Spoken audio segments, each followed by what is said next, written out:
Hello, everyone. In this podcast, we will be discussing sensitive topics such as sexual assault.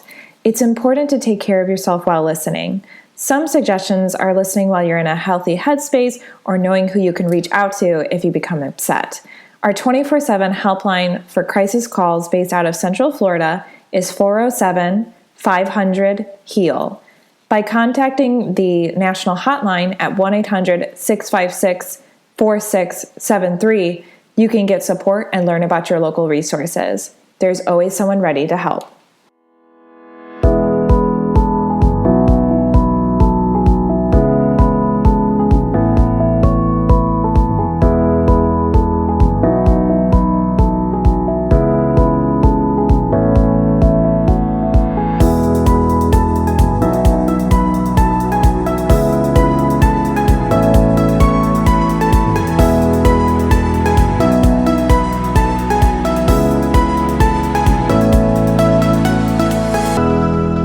Welcome to the Victim Service Center podcast. Here we sit down with professionals that serve survivors and victims of trauma or those who've experienced violence and have conversations about social issues. This week, we are talking about online grooming. My name is Emily Mitchell. My pronouns are she, her, and I'm the education coordinator at the Victim Service Center of Central Florida. With me today, I have Anne Pimentel-Kerr. Anne uses she, her pronouns and is the Children's Advocacy Center specialist at the Children Advocacy Center in Central Florida. Anne has over 25 years of experience working with children and families and in the social services/child welfare arena. Her experience includes working with children and adults in psychiatric facilities, DCF child abuse investigations, supervision, and many years as a child welfare trainer. So, Anne, thank you so much for coming back onto the podcast. We're so excited to have you. Of course, Emily, thank you. And I also have Mahnaz Asif. Mahnaz uses she, her pronouns and is a third-year graduate student at Rollins, completing her master's in clinical mental health counseling, and is also one of our pre-practicum therapy interns here at the VSC. So Mahnaz recently wrote a blog for the VSC on online grooming. So we'll put a link to that in the chat, and is passionate about preventing child sexual abuse. In the future, she plans to work with children and families experiencing trauma. So Mahnaz, thank you as well for coming onto the podcast. Thank you for having me. And as a really brief introduction, previously on this podcast, we have talked about child sexual abuse, which can involve something called grooming, which we will be defining here shortly.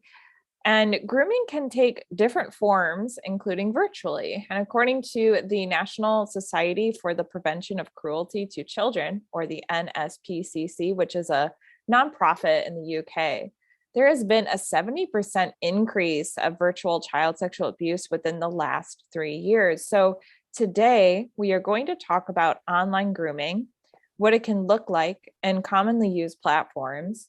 We will also be addressing myths about grooming, how we can help protect children from online grooming and prevent it, and resources available to survivors. So we have quite a lot to go over today. So with that, I'd like to start off. What is grooming? How would you define grooming? Well, grooming is an intentional act of an adult that befriends a child. They establish an emotional connection to find the child's insecurities. The perpetrator uses grooming tactics such as attention, validation, unconditional regard to build a child's trust and create opportunities to perpetrate abuse. Right. It's just deliberate. It's singling out a child, and it's a deliberate and intentional act. Got it. And what are some, examples of grooming? So from my perspective at the Advocacy Center, what we see for grooming is, you want to gain the child's trust, but also the caregiver's trust. So it's not just a matter of the child being groomed, the whole family gets groomed as well. And that's what makes them successful in their quest to try and find this particular child. So very oftentimes the the caregiver, the family, sometimes even the surrounding group of people are also groomed as well. So nobody thinks that this person is a danger or a threat to a child because he's so beloved or she is so beloved, and so well liked because they're so good with kids, right? So it's filling that need. It's sexualizing the child in a gradual way.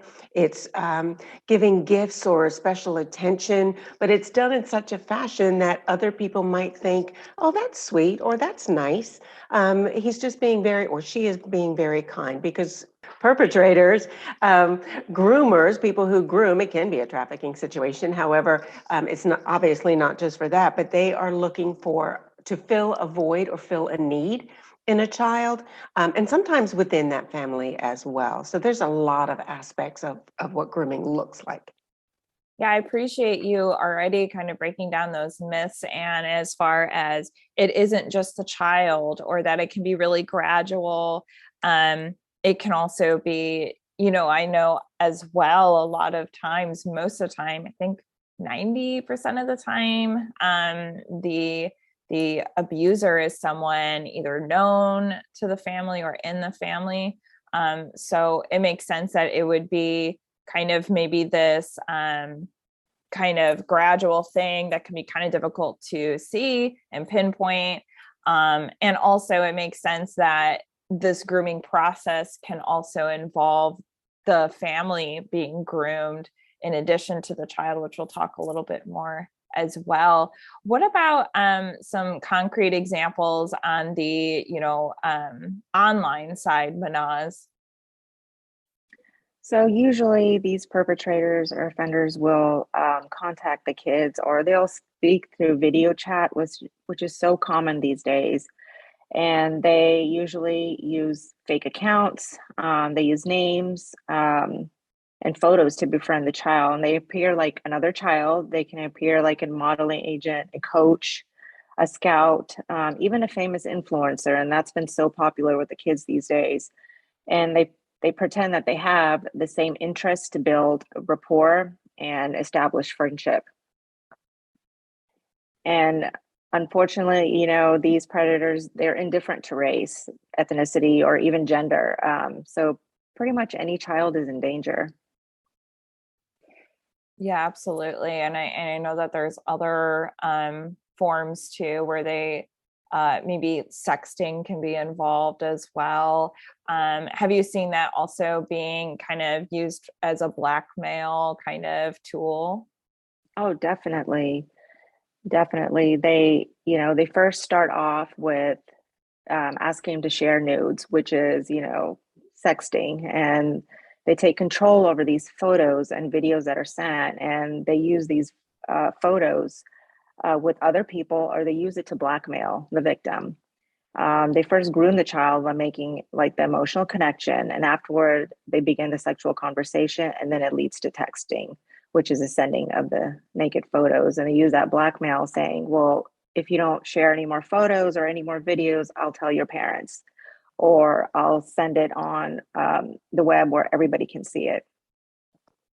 Right. The other piece of that too is especially with COVID, because it is on the rise with COVID, with kids being on their screens far more than prior to COVID, and the kids are not as monitored as much by their parents, and that's not necessarily a dig at mom and dad. It's more of mom and dad are dealing with COVID too, right? So, the kids are playing online with their headphones on, so the parents can't hear what's happening.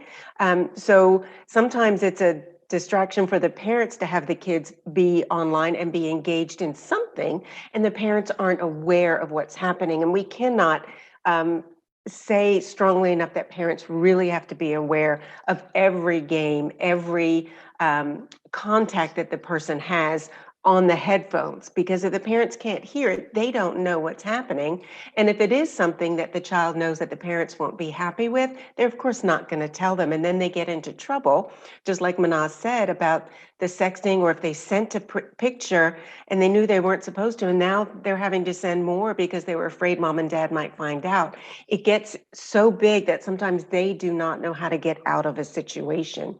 And then these photos, which you're asking, they might ask for, like Mahnaz said, they might just ask for a regular photo. You're so beautiful, send me a picture. Oh my gosh, that's awesome. But then it gradually gets into, send me one in your bathing suit, send me one in your bra and panties, send me one in your underwear or boxers if it's a boy.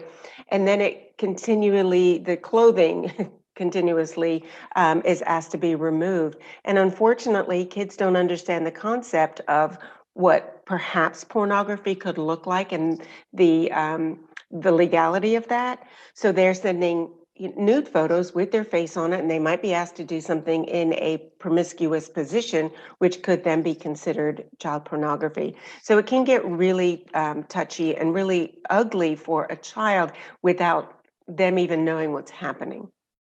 Yeah, I appreciate you kind of giving that really specific example to see how it is that gradual, or can be that gradual piece to it, that escalation almost, where Right.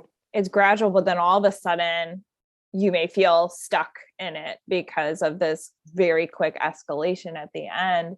It kind of reminds me of what we see with, intimate partner violence, right? Just kind of like this gradual thing. Then all of a sudden something happens, and now, what can we do about it? Right. Which we'll talk about soon. So I appreciate that. So we brought up kind of social media. So what are some of those social media sites that people are using? I would say the most popular is Instagram and Snapchat. Those are the most popular platforms that adolescents and children are using at this point. Yeah, because I know they also use you could also use like gaming platforms too, right? Like Fortnite and Oh, definitely. Definitely. I mean, there was many times, when my kids were younger and they weren't using headphones at that point, and I would hear teenagers or grown men talking, and I'm like, "Who are you talking to?" They're like, Right. "Oh, he's just playing a game with us," and I was like, "No, you need to stop that chat right now because this is not appropriate." And so luckily they didn't have their headphones on at that point. If they did, then I wouldn't have caught it, because Exactly. you think it's so innocent, that, they're like, "Oh, we're just chatting. It's, it's nothing big." And I was like, "It is a big deal." Yeah, and Manaz, that's a great example of your personal experience of, you hearing your kids, so you were able to intervene, right? Because you Mhm. heard it. Right. But like I was explaining earlier, there's so many that, parents are like, put your headphones on, that's too loud, right? Because Right. I don't know why the volume increases when they're gaming, right? Right. But so they put the headphones on, but then you don't know what that chat is. So you can't catch if there's a grown person interacting with a youth, which nothing good can come from that, right? So that's a great example of you being able to catch that on a gaming device. Same thing with like Minecraft, which is to my knowledge, is something, played on the phone. And younger kids have access to that. And a friend of mine did have that experience where she was, her 8-year-old was solicited by somebody who was allegedly 13 years old. And he ended up being some man in California that was trying to solicit her to send photos and to send nude photos. So we have to be extremely diligent. And kids are so vulnerable when it comes to certain things that are said. In that particular example, the vulnerability was, she was going through her 8-year-old situation where she didn't feel pretty as other kids, that kind of thing. And all this person was saying was that you are so pretty, right? And that's all it took. And she knew mom wouldn't be happy about it. And thank goodness mom found out before it got even worse. But there are predators out there who know how to pick someone. And if they pick someone and that person is like, get off my phone. I don't want to talk to you, or you're an idiot, or something like that. They're going to go and find someone else. They're not going to pursue someone who's not going to be have the vulnerability to fill. It's also important to know that there's so many kids and teenagers, that boys and girls, that have body image um, issues, and they don't like the way that they look. So they'll send these sex pictures of, and they'll say, "Oh, you're so beautiful. You have an amazing body." And slowly, I mean, days or weeks after this progresses, they will actually ask them to meet up. And that's when the sexual abuse happens. Right. And they think it's okay because they're getting attention and they're getting unconditional love, which they think that they're receiving, but it's very coercive.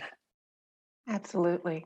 And there's a situation too, another example, and this was in Florida, in St. Petersburg, actually. So the suspects, there were like 7 suspects, 6 of them were adult males, 1 female, solicited this young boy in the mobile home was in St. Petersburg, and it was on a gaming device, and it was through Fortnite, Minecraft, and Discord. And this perpetrator communicated with a 17-year-old boy in Louisiana through the app's platform, earned his trust, et cetera, and then picked him up and drove him all the way back to Florida because he promised him a better life. And, you know, every kid who has that vulnerability and who thinks something's got to be better than what my current situation is, I'm going to go ahead and go. And what happened is, you know, this 17-year-old was brought to this mobile home with a 16-year-old who had already been solicited out for sexual favors. So, I mean, it's just very, very sad situation. We all have to be on the lookout for certain symptoms and certain indicators. Yeah, and you both bring up a really good point, which kind of leads me to my next question of, you know, how this can lead to other forms of sexual abuse. And so I think it might be helpful to kind of talk a little bit about the sexual abuse umbrella, because you were kind of bringing up child pornography. You were also bringing up some trafficking as well. And then why is this particular component, which is grooming, why is that so important, and what kind of things can it lead to? And I know a lot of what you were already saying kind of showed that, but what are more things that are helpful to know as far as the sexual abuse umbrella and how they interact with each other? Sure. Well, as we mentioned before, it usually eventually leads to manipulation, which leads to blackmailing, and that takes control of the child. And then there's something called sextortion, which is, instead of money, they demand photos or more videos of the child. And if the child doesn't comply, then they threaten the child by saying, as we mentioned before, I'm going to send these photos and videos to your parents. I'm going to send them to your friends. And this creates a sense of shame and creates isolation for the children. And then they just continue sending these videos and photos, which can also lead to, you know, meeting up with the perpetrator.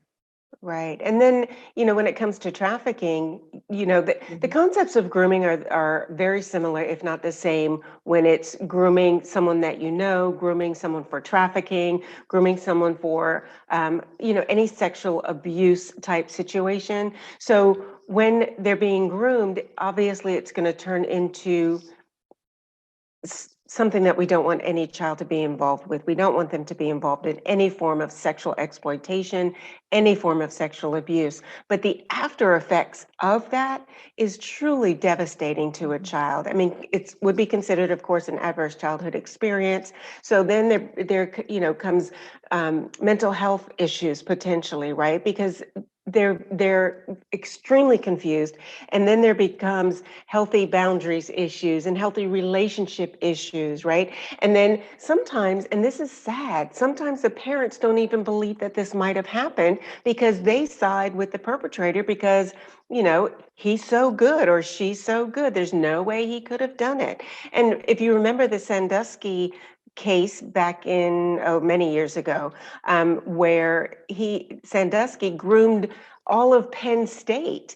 You know, he groomed the whole community, the whole town. He groomed the family members, and he created a home for the kids so that he can pick and choose which kids he wants. And then he gave them gifts and he took them to places. He let them have access to the football games, which of course made them feel extra special. So all of these things, and everybody was thinking there's no way that this could have happened because he does so much good for the community. The whole community was groomed in that particular situation. And same thing with Epstein, right? So Epstein had his counterpart, and I don't remember the lady's name. I'll have to look that up. The person who was working with him, she had the girls grooming other kids in school and recruiting other kids from school. So there's so many components to it, and none of them lead to anything healthy.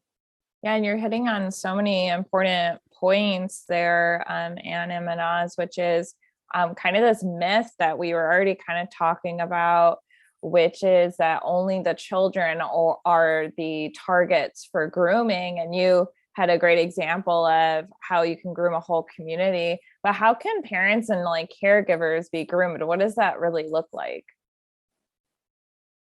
Well, again, it builds on the trust of that person. So it could be someone who is within that family environment. It could be an immediate family member or an extended family member, somebody that has access to your home, and you're building that rapport. They are providing something for you. It could be a coach, could be a pastor. It could be a teacher, it could be the stepfather, stepmother, anyone in that family circle that works with kids or has access to kids. And they're very, very savvy and very smart as to filling that need, filling that void, making them feel needed, the perpetrator feel needed. There have been cases where the perpetrator was actually stepped in as a babysitter on occasions because they had built such a rapport and trust level with the family members that they left the kids with them. And when that happens, the perpetrator has a specific opportunity because the child now is isolated. Or it could be, let's say, Uncle Joe, and Uncle Joe says, oh, we're going to have a date and we're going to go get ice cream. And the first ice cream situation could simply be going to get ice cream, and then he's putting his hand on the young one's leg or giving her a kiss or him a kiss on the lips, just to kind of see the level that the child is willing to be appropriate with. And what does that do for the child? It's so confusing that if mom trusts him, I should trust him too. This doesn't feel right necessarily, but it must be okay. So they allow certain boundaries to be crossed until it gets to a situation where they just don't know how to get out of that situation. Especially since, and there's more, especially since they are often told, this is our secret.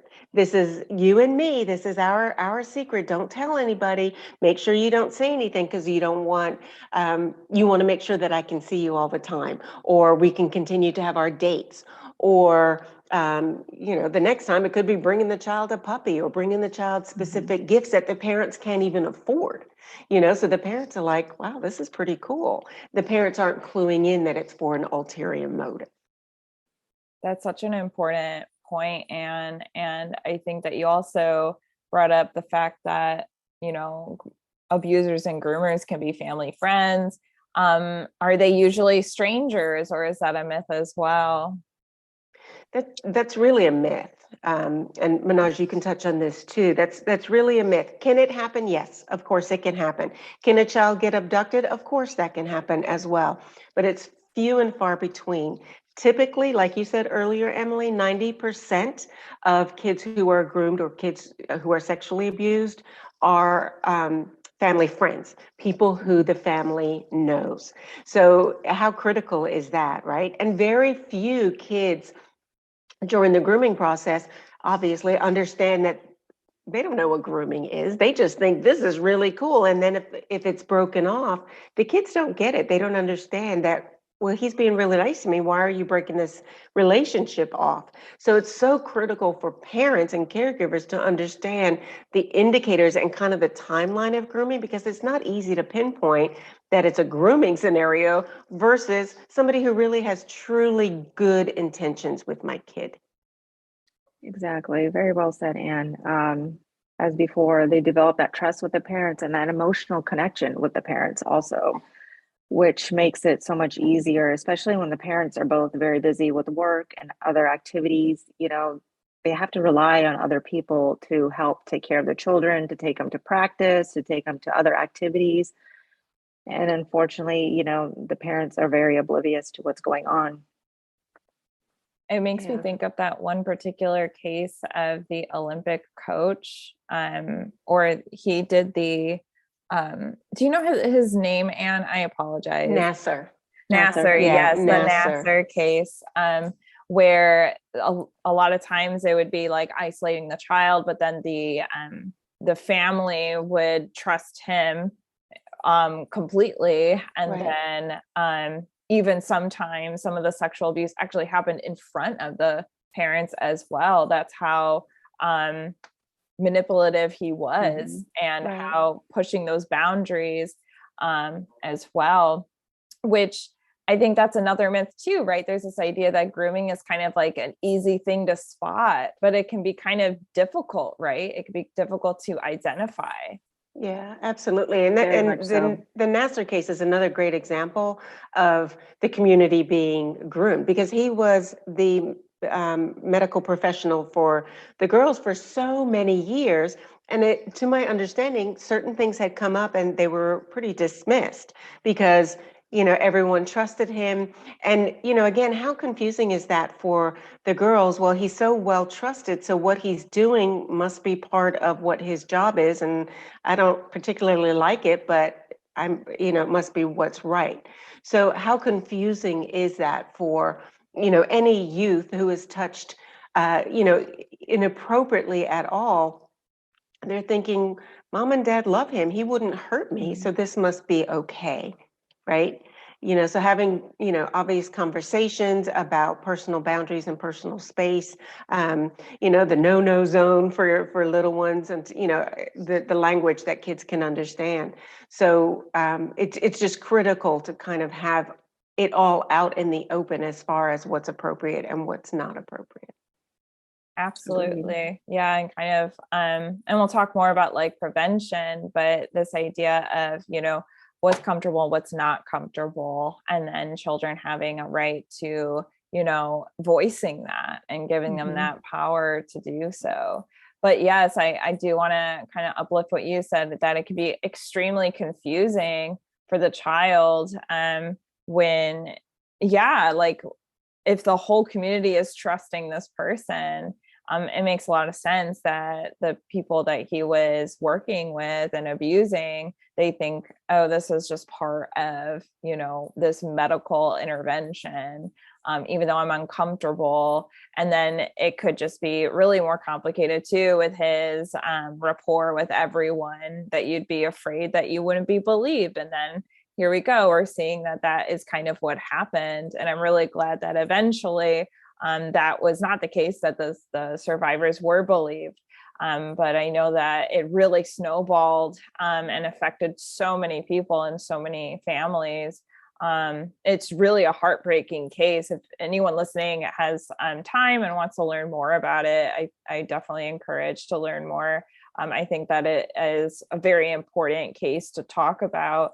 I think that there's this other myth too, and you brought it up earlier, Mahnaz, on how, groomers and abusers do not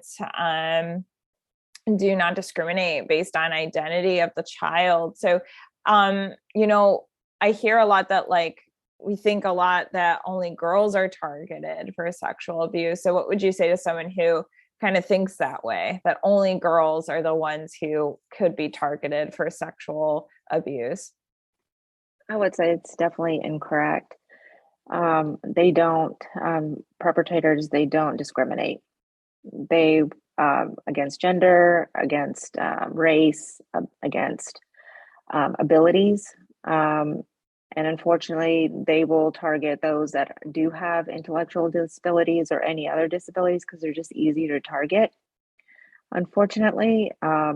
So anyone can get groomed. Yeah, I think that that's important to highlight different vulnerabilities, which we'll get to But I think it's also important to highlight that the people that are the abusers are very manipulative and can, maybe someone might be listening or someone might think that it's easy to target or spot when it's happening, but it's quite gradual, it sounds like. Mm-hmm. I It also really is. Yeah. And I also wanted to bring up this myth that maybe online grooming is just virtual and maybe not as impactful or serious as other forms. So how do you feel about that particular myth, and how would you address that one? I would say that's incorrect also, because I mean, they listen to these kids' stories and they act like they can relate to them.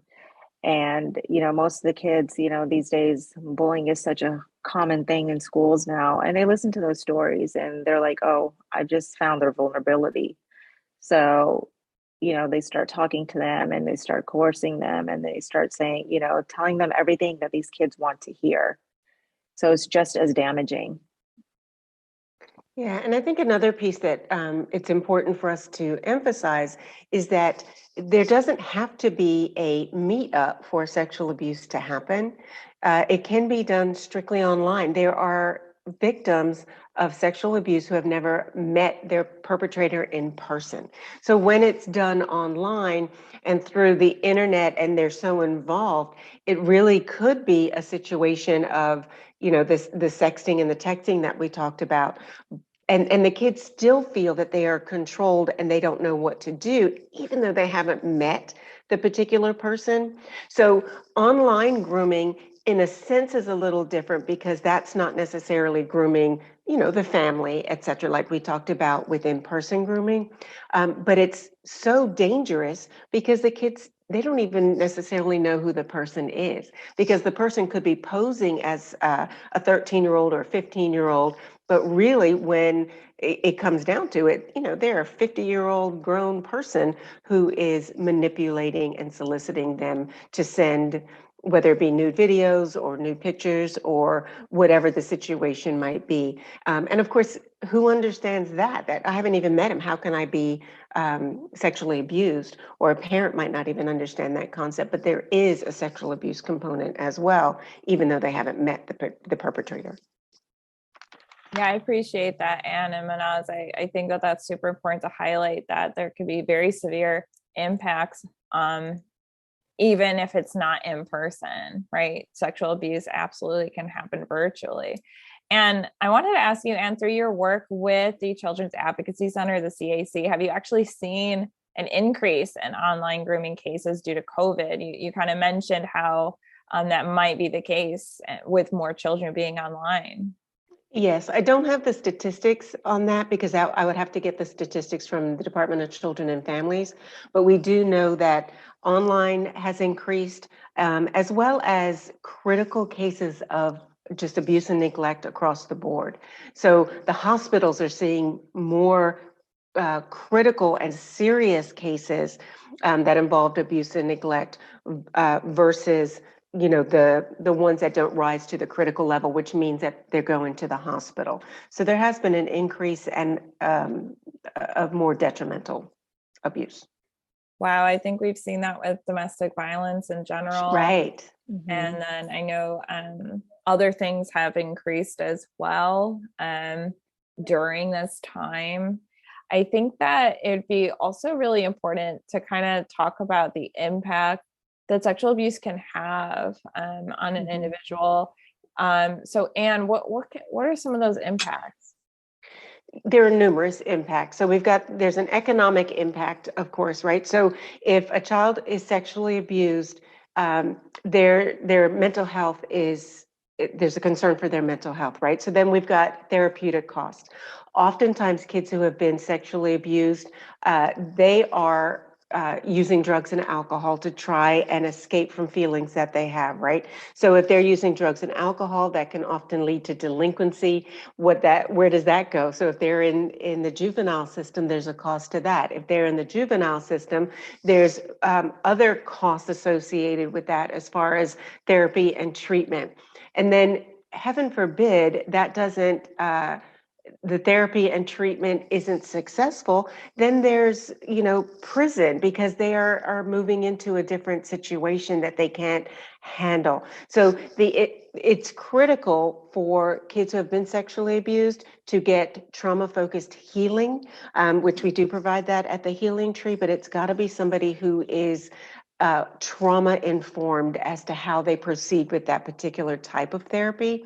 So there's also a cost of academic problems, potential teen pregnancies, over sexualization issues, it could be emotional and mental health issues, substance abuse problems, obesity and eating disorders. I mean, there's just such an array that without intervention, these things could be happening. And how do we get the intervention? Well, only if we know what happened. And so many kids don't disclose. So many adults who have been sexually abused have still not disclosed. So we want to be able to normalize conversations about what sexual abuse is. And if it happened for a child, to make sure that they do disclose that so they can get immediate intervention, because the long-term impact is very, very severe. Mm-hmm. Yeah, I'm really glad you brought that up, Anne, and it also kind of highlights the cycle that this can be too, where if we're having these very normal impacts to a traumatic event, it could put us as children, I should say, can put children more at risk for those vulnerabilities that we were talking about earlier. And then the cycle just continues and continues. And with that, I think it would be really helpful to know what are those vulnerabilities that we were talking about, so that we can try to maybe mitigate those and just really understand the situation a little bit more, so that we can be, active bystanders in this and help prevent it. So to start off, we talked a little bit about different vulnerabilities of the child. Were there any other ones that you wanted to bring up? So I know that you brought up, body image, or you brought up and kind of a socioeconomic kind of vulnerability too, where maybe someone might say something like, I'll make your life better. And then that kind of leading to that. What are other vulnerabilities that you wanted to uplift or highlight that could put children more at risk for things like grooming? Right. So some of the ones that we see a lot at the Advocacy Center, of course, is a history of physical or sexual abuse. If the family has a history or the mom has a history of sexual abuse, there is a higher vulnerability. Dysfunctional home life, self-esteem issues, which Mahnaz had mentioned already, prior trauma, some sort of prior trauma, drug and alcohol use. The LGBTQ community has a higher vulnerability as well. Natural disasters as well. And sometimes people don't understand, how does that affect? So if we have a natural disaster, the tornadoes or the wildfires, and people have to move, they're more vulnerable because they might do something that they normally wouldn't do. So if they have to move into a hotel or something of that nature, they're more susceptible to someone saying, oh, these folks are in a need, let me offer a service. And they build a relationship that way. So we have a lot of families who, what we call are hoteling, which means they're living in hotels because of the stress factors. They've lost their jobs, they've lost their homes, that they're living from hotel to hotel. Now, a lot of hotels, they build a community which watch out for each other, which is fantastic. But there are people who are, soliciting other people's kids for rent money and for drug money and, that type of thing as well. So it's just a broad picture. And when, the grooming process for that could be even shorter, because the family, let's say mom needs to go out for a job interview and she needs someone to watch the kids. Well, she's known the neighbor for a week, but that's the only option. She's trying her best, but this is something that has happened. And also, it's important that we understand too that stable, educated, and wealthy families also can have vulnerabilities. We often talk about kids who have had prior trauma or past abuse situations, and that is very true. But stable, educated, and wealthy families, they might have also had prior trauma or prior abuse.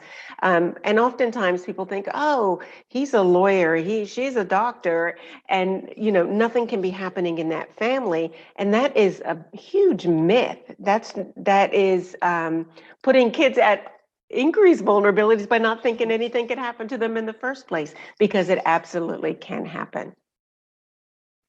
I'm really glad you brought that up, and to dispel that myth as well. Again, just kind of going back to it, it just doesn't discriminate. Although there's these vulnerabilities that predators may use, and we can kind of also see how that cycle can kind of feed itself, where if there's that low self-esteem, and then they're kind of using that to gain trust, and then they continue kind of maybe through later on using that, I guess, to further, if that makes sense, and then making the child even have lower self-esteem as they start isolating them more and more from other support systems. But I digress, and meaning that, again, it doesn't discriminate. Even though there are some vulnerabilities, it definitely would be damaging if we didn't highlight the fact that this can happen to any child, really. Mahnaz, were there any other vulnerabilities that you wanted to specifically bring up? Well, I did want to say that, as humans, we all have this innate need for unconditional love, innate need for attention from our primary caregivers, this unconditional love that sometimes it's missing in families. So it just makes it easier for them to find it online or through the chats and stuff. Could another vulnerability be that parents and caregivers are just not really familiar with like the different platforms that their children are frequenting? Yes, absolutely. So as a more mature woman who have grown children, I'm not overly familiar with what kids are gaming or familiar with the games. That's not something in my wheelhouse. However, there are numerous gaming apps that kids are on that parents think are healthy, or they're just playing the games, right? So, and for the most part, they probably are. Kids want to get into gaming because they want to have fun gaming. So they're not getting into that situation knowing something else is going to happen. But there are so many others as well that could be dangerous. And actually, you can Google, if anyone hearing this podcast, you can actually Google apps that parents should know about, or dangerous apps for children. And that way parents know if a child is on it, they need to be aware of, the possibility of some issues. So even Snapchat and Kik and TikTok, everyone's doing these TikToks, and most of them are pretty cool, right? Some of them are pretty funny. But then there could be a solicitation through TikTok as well. And there are others like Grindr or Meet Me or even WhatsApp. And of course, there's that little calculator app that hides other apps on the kid's phone. So kids are very savvy, and most kids are more savvy about technology than grown-ups are, So it's really important that if you have young ones, to really understand what apps they do have on their phone. I think that another thing that might be helpful as far as like preventing would just kind of be knowing the signs that a child might be experiencing online grooming. So what exactly could those signs look like? There's a few red flags, but it doesn't necessarily mean that they're experiencing online grooming with these red flags. But a few is wanting to spend more time on the internet, being secretive about who they're talking to online and websites visited, switching screens when the parent walks in, noticing new items that have been given to you by you saying by a friend or a family member, using sexual language that is not age appropriate, and also possibly expressing hostile or volatile behavior when you are caught or suspected of talking to another person that you shouldn't be. Yeah, I like what you said about, switching screens, which, why are kids switching screens so fast? Because they don't want somebody to see what they're on, right? So I think that's a pretty big indicator that they know something's a little amiss as far as being online and something that they know they probably shouldn't be doing. Yeah, absolutely. And I think that another thing too, a lot of times these predators might move from like the online gaming platform and then kind of slip into, as they say, slip into the DMs or the Yeah. direct messages Mhm. too. And so you could see them that maybe they're talking to this person on a different app and then they're switching back to whatever it is. So that can be a red flag as well. Yeah, and being very secretive Definitely. too, then if that does happen, they slip into the chats, they slip into the DMs and the personal messages on the phone, and they're being very secretive, or they get a message and they go to another room to look at the message or something like that. So that's a pretty big indicator that something's happening on that Mhm. phone that they don't want anyone else to see. Absolutely. And, I think that kind of leads me to another question here is that what can we do if we do kind of start seeing those signs? How do we have that conversation with our child? What can they do if they expect that their child may be being groomed online? Yeah, so one of the things that I love to say is, as a parent, and this is hard to do, is fix your face. So if you suspect that something's happening on the child's phone, and it's really hard because your anxiety level increases that your child might be involved in something that you've told them not to do and all that. It's a matter of calming yourself, regulating yourself, and having that conversation, showing the child or the youth on the phone that these are potential dangers and the reason why you don't want them on it. A lot of times we as parents, we get so stressed and anxiety ridden that our child might be in trouble that we are projecting danger when it may or may not be, without looking first and explaining the situation. And a lot of that, I told you not to do this, or I told you not to do that. And that's why the child is hiding, right? So if we fix our face and we have a calm conversation, now if we can prevent it in the first place, that is ideal. But of course, there's intervention that's going to happen if you find that a child is in a situation. But every child who has a phone, the parents need to know what's on it. And the kid's going to get upset, the kid's going to get angry, but parents got to be parents. So we have to monitor the phone. We have to look on the phone routinely to see what that child is on and what they have access to. Because again, they might not realize something is happening that they could get themselves into trouble. And it's the parent's responsibility to help educate the child about that. I kind of have a follow-up question with that too. And I'm not sure if we'll put this in the podcast or not, but I do have a follow-up question. Do you think that there's like a fine line though of kind of at what point is there kind of like this privacy piece to it too? Yeah. And is this something that parents may kind of bring up when they're seeking services and they're like, oh, but what about, this piece to it? Yeah, so I guess my answer to that, just off the top of my head, would be, if when a child gets their phone, I don't know what age they're getting phones these days. Some have them pretty young, which got to be careful with that. But when a parent gives a child a phone, there should be certain expectations immediately upon giving the phone, to the child. Whether it be you're only calling me and daddy and grandma, that's the only phone numbers you're allowed to call, and any text that you have with other people, I'm going to be looking at. So you need to know that, and then show them that you're going to keep your word as to looking at the text and all of that. You can kind of, as they get older, and build a trust within, because the phone is a privilege, right? The phone is a privilege for a child, but every child now has access to the internet unless it's disabled on the phone. Well, parents might need to disable the internet, because if they're using it for emergency purposes, they don't need internet. They just need to be able to make phone calls to the parent if it's an emergency situation. So expectations for providing a youth a phone should be very upfront in the beginning, so that the kid knows, well, no, mom and dad are going to be monitoring my phone, and then gradually give more independence and more um, breadth to what the child has access to. But that doesn't mean a parent stops monitoring and checking. Because youth, again, they don't understand some of the things that they might be getting into. Even when it's explained to them, they might be of the mindset that no, he likes me a lot. Why are you always messing up my relationships?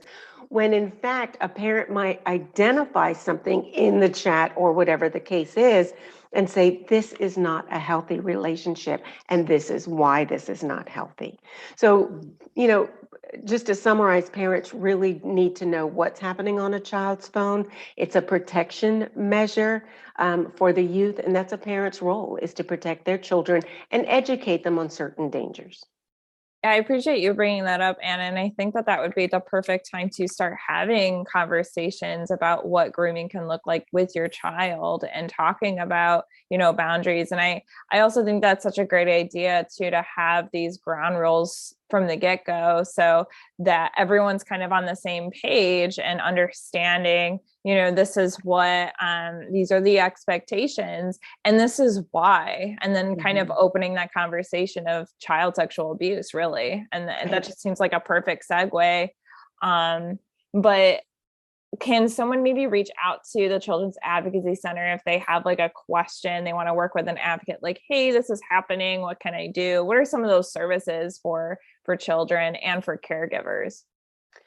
Yeah, so there's a lot of services out there that can help someone through that process.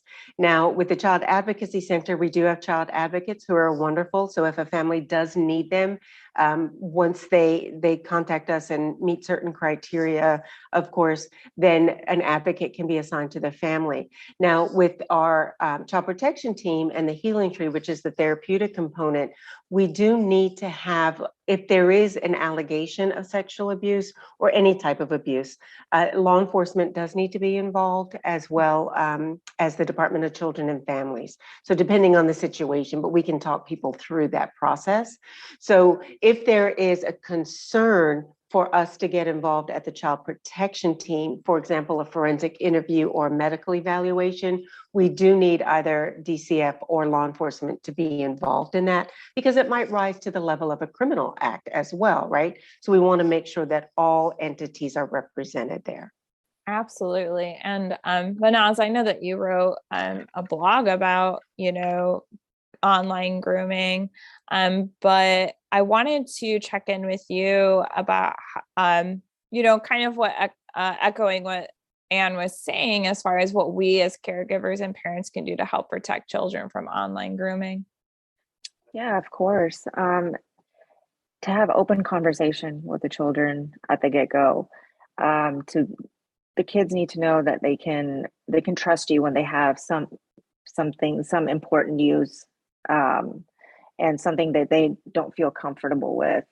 I was researching online, and there was an article called Preventing Grooming by Child Sexual Predators. And there's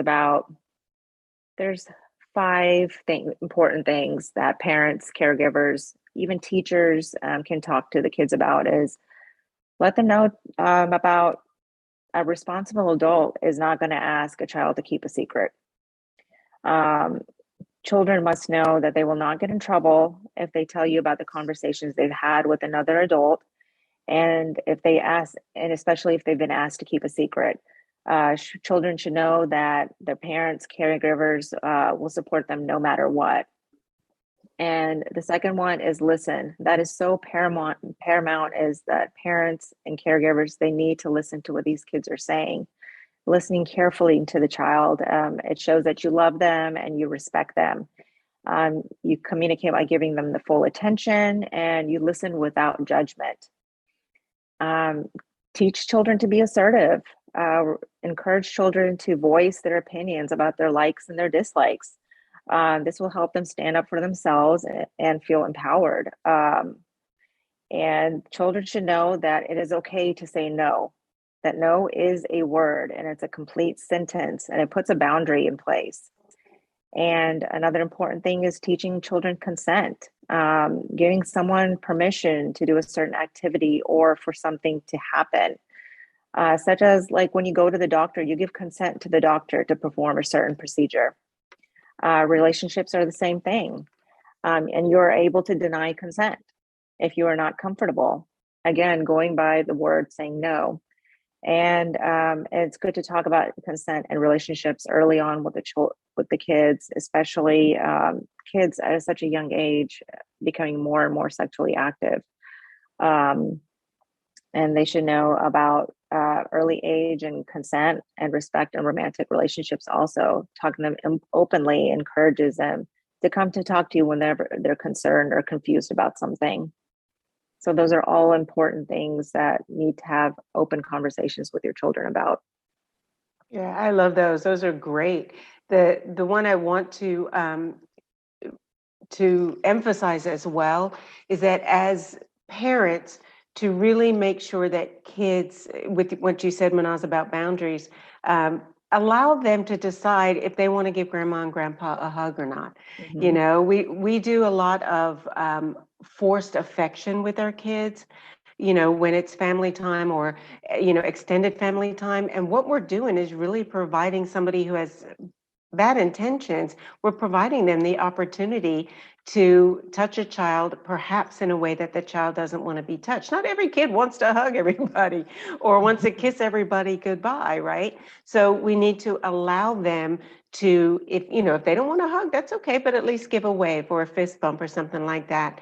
And even expanding on that is explaining to all the family members who are there that this is what you're teaching the child, so that they need to be on board with that. So they're not pushing their agenda on a child. You know, I brought you a really nice gift. You need to give me a hug. Well, then what are we doing? We're saying that gifts are associated with physical contact, and we don't want the child to associate it that way. So a thank you is more than appropriate if that's what the child feels comfortable doing. Mm-hmm. Yeah, I love that. I want to uplift that, and, kind of going back to what teaching consent really looks like, and teaching boundaries. Love what you talked about with secrets too, like the difference between a secret and a surprise. We talk a lot about where a surprise is, when it's revealed, it's like a positive thing, and it eventually would be revealed. And there's no kind of like negative shame around a surprise as there is with secrets. And then also kind of another thing that can put kids at risk for things like childhood sexual abuse in general is just not having the correct terminology of their body parts. We should be just as easily teaching the word for elbows we would say the word for penis or vagina or anything like that. I know that predators may use that vulnerability so that children have a hard time kind of communicating when something is happening that they're not comfortable with, right? So absolutely, that's a huge one as well. So those are all things that we can do as caregivers and parents.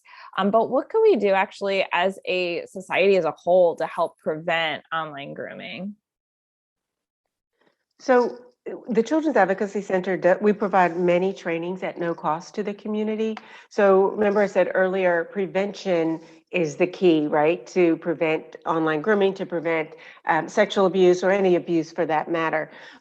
However, there are times when there's an intervention component to it. So we do provide numerous trainings on indicators of child abuse, on sexual abuse.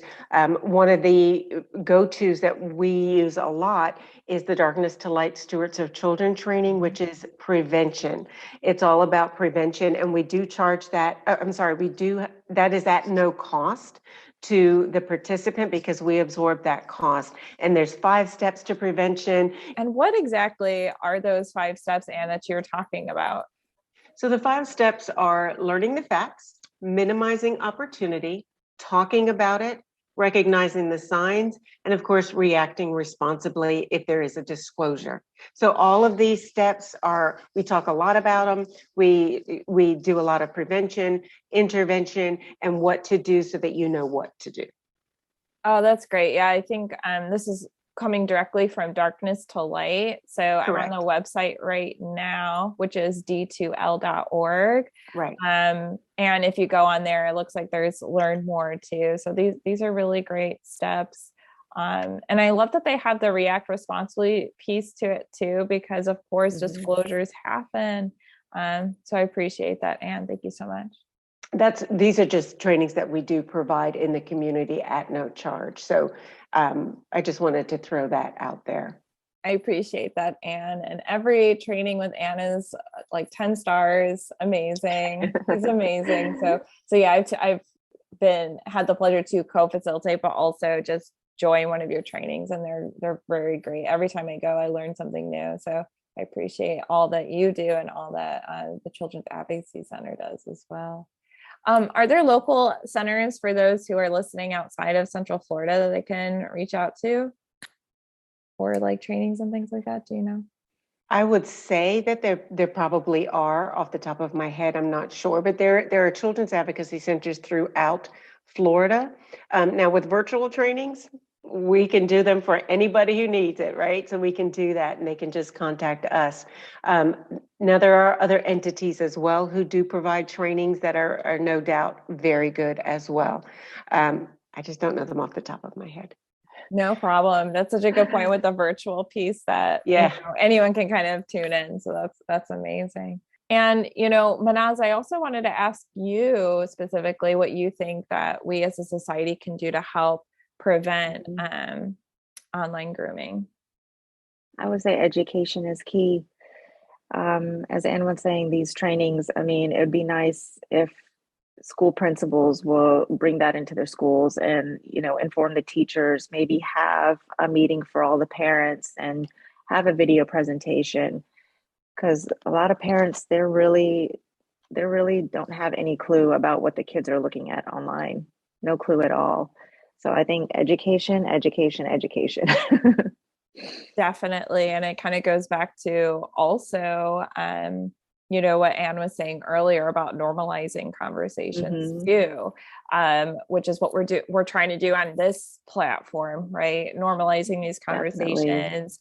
Also, I think that believing survivors is a huge one, especially with children. I think a lot of times I talk about this in my intimate partner violence and healthy relationships training, where there's this idea that people don't take children seriously. And I think that empowering them to share their voice and then believing them when they are coming up with this concern.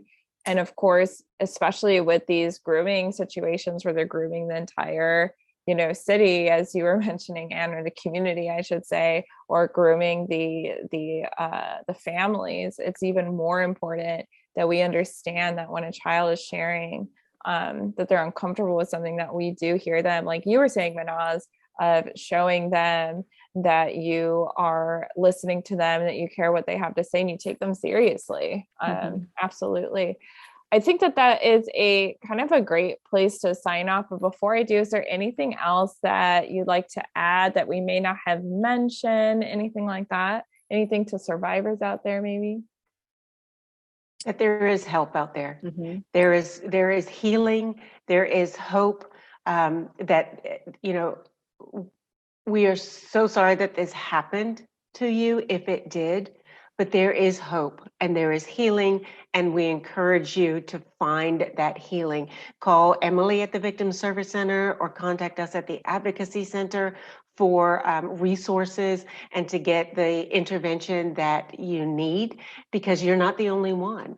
There's many people out there who can identify with you so that you can heal in the way that you deserve to be healed. And there's hope. Definitely. You're not alone and you matter. Absolutely. Right. Absolutely. I love that. And also just reminding yourself too that this isn't your fault. I think we talked a lot about prevention today, which is fantastic. And at the same time, it is still abusers doing this, and it's still not your fault no matter what happens. So please take that with you, and you do deserve healing, whatever that looks like to you. So yes, please reach out to these amazing resources that are available to the community. And if you're tuning in from, outside of Central Florida, we will connect you to the right place, but also 211 is wonderful. That has a great collection of local resources too.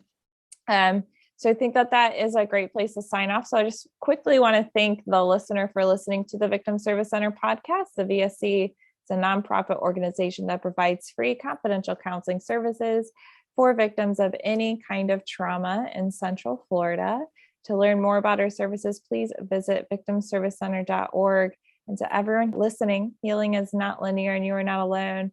And thank you so much, Anne and Mahnaz, for joining me today. Thank you for having me. This was a lot of fun. Thank you, Emily. Thank you, Mahnaz. Thank you, Anne.